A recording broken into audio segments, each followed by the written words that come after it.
Dinner pay చర్చ నిన్న ఒక 8 మంది మొన్న 8 మంది కాంగ్రెస్ ఎమ్మెల్యేలు ఐటీసీ కోహినూర్ అనేటువంటి ఒక హోటల్లో కూర్చొని మాట్లాడుకున్న దానిపైన నిన్న ముఖ్యమంత్రి మంత్రుల యొక్క సమావేశంలో కూడా చర్చకు వచ్చింది. మంత్రులంతా కూడా నిధులు వాళ్ళ నియోజకవర్గాలకే తీసుకుపోతున్నారు, మా ఎమ్మెల్యేలు పోతే పట్టించుకోవట్లేదు, రాష్ట్ర ప్రభుత్వంలో ఇట్లే జరుగుతుందా అని డిన్నర్ పేరు మీద జడ్చర్ల ఎమ్మెల్యే అనిరుద్ రెడ్డి గారు కలిసి చేస్తే దానికి ఒక 8 మంది ఎమ్మెల్యేలు పోయారని నాయన్ రాజేందర్ రెడ్డి మిగిలినటువంటి 8 మంది ఎమ్మెల్యేలు ఏది Mahabubnagar MLA NM Srinivas Reddy, Anirudh Reddy, నాయన్ రాజేందర్ రెడ్డి, నర్సంపేట ఎమ్మెల్యే దొంతి మాధవ్ రెడ్డి, ఇట్లా ఒక 8 మంది నాయకులు 8 మంది ఎమ్మెల్యేలు ప్రత్యేకంగా డిన్నర్ మీటింగ్కి వెళ్ళి మంత్రులపైన రాష్ట్ర ప్రభుత్వం పైన తీవ్రం అంటే ఎమ్మెల్యేలపైన తీవ్ర వివక్ష ఉంది, మమ్మల్ని పట్టించుకోవట్లేదు, ఇంతమంది ఎమ్మెల్యేలు గెలిస్తేనే వాళ్ళు మంత్రులు అవ్వగలిగారు, ఇంతమంది ఎమ్మెల్యేలు గెలిస్తేనే వాళ్ళు ముఖ్యమంత్రి కాగలిగారు, వాళ్ళ ప్రభుత్వం వచ్చింది, అట్లాంటిది ఎమ్మెల్యేలనే పట్టించుకోవట్లేదు, ఒకరిద్దరు మంత్రులైతే ఎమ్మెల్యేలకు విలువ కూడా ఇవ్వట్లేదు, పట్టించుకోవట్లేదు అనేటువంటి ఒక అసంతృప్తి మొదలైంది.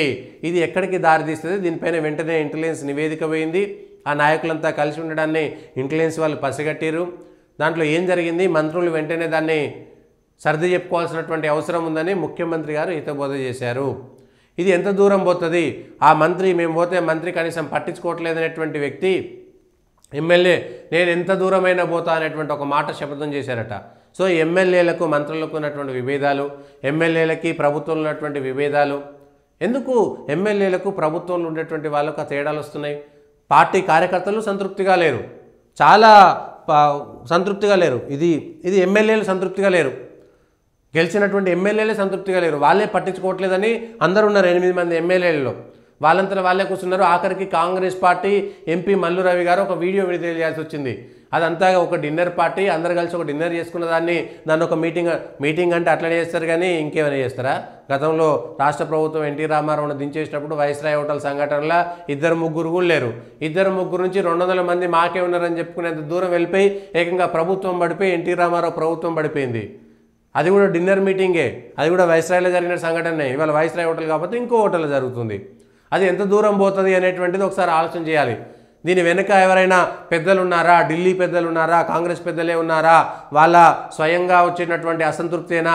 ఈ అంశాలు కూడా ఇవాళ చర్చనీయాంశమైపోయినాయి. చాలామందికి సంబంధించి ఇవాళ అసంతృప్తి కూడా ఉంది. కాంగ్రెస్ పార్టీకి మొదటి నుంచి కొట్లాడినటువంటి వాళ్ళకు కూడా ఎవరు ఏం పదవులు ఇవ్వట్లేదు అనేటువంటి కూడా చర్చలోకి వచ్చేసింది. అద్దంకి దయాకర్ లాంటి వాళ్ళకు ఇప్పటిదాకా పదవులు ఎందుకు ఇవ్వలేదు, ఒక ఎమ్మెల్సీ ఎందుకు ఇవ్వలేదు, ఆయన ఎమ్మెల్యే ఉండి గెలిచి మంత్రి అవుతాడు అనుకున్నటువంటి వ్యక్తి ఇప్పటిదాకా ఎందుకు ఇవ్వలేదు అనేటువంటి ఒక చర్చ మొదలైపోయింది. పార్టీ కోసం మొదటి నుంచి ఉండి సరే పార్టీల కోసం వచ్చినోళ్ళ పోయినోళ్ళ పక్కన పెడితే అందులోనే ఉండి కలిసి కొట్లాడినటువంటి వాళ్ళ పరిస్థితి మా పరిస్థితి ఏందనేటువంటి అంశంపైన చర్చ సాగుతున్నది. ఒక 10-12 మంది మానవతరాయ్ లాంటి వాళ్ళు కానీ, రవలి కుచన్ లాంటి వాళ్ళు కానీ, అద్దంకి దయాకర్ లాంటి వాళ్ళు కానీ, సోషల్ మీడియాలో ఉన్నటువంటి వాళ్ళు కానీ, కిషన్ లాంటి వాళ్ళు కానీ,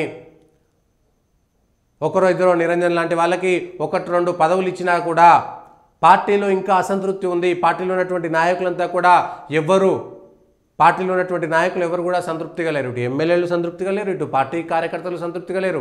పార్టీ కోసం మొన్న గాంధీ భవన్లో కొట్లాట అయింది. టీఆర్ఎస్ నుంచి వచ్చినటువంటి వాళ్ళకు యూత్ కాంగ్రెస్ ఎట్లు ఇస్తారు, మొదటి నుంచి ఉన్నోటోళ్ళే ఎందుకు ఇవ్వలేదని గాంధీ భవన్లో కొట్లాడుకున్నారు ఏకంగా. సో కాంగ్రెస్ పార్టీ బయటికి ఎట్లా కనపడ్డా కూడా, గంభీరంగా కనబడ్డా అంతర్గతంగా జరుగుతున్నటువంటి కొట్లాటలపైన దృష్టి పెట్టకపోతే చాలా దూరం వెళ్ళేటువంటి అవకాశం కూడా ఉంది. అది అంత దూరం వెళ్తే కనుక అది కాంగ్రెస్ పార్టీకే జరిగేటువంటి నష్టం. అది ఎంత దూరం పోతుంది ఏంటి అనేటువంటిది ఒకసారి అర్థం చేసుకోవాల్సినటువంటి అంశం. ఒక్కొక్క పథకానికి సంబంధించినటువంటి అంశాలు, కొత్త పథకాలు వచ్చినాయి, కొత్త లాభాలు వచ్చినాయి. ఇవన్నీ కూడా ఏం చేస్తారు మరి, తెలంగాణకు సంబంధించి ఆంధ్రాకు సంబంధించి ఎవరేం చేస్తారనేటువంటి అంశం పైన క్లారిటీ లేదు.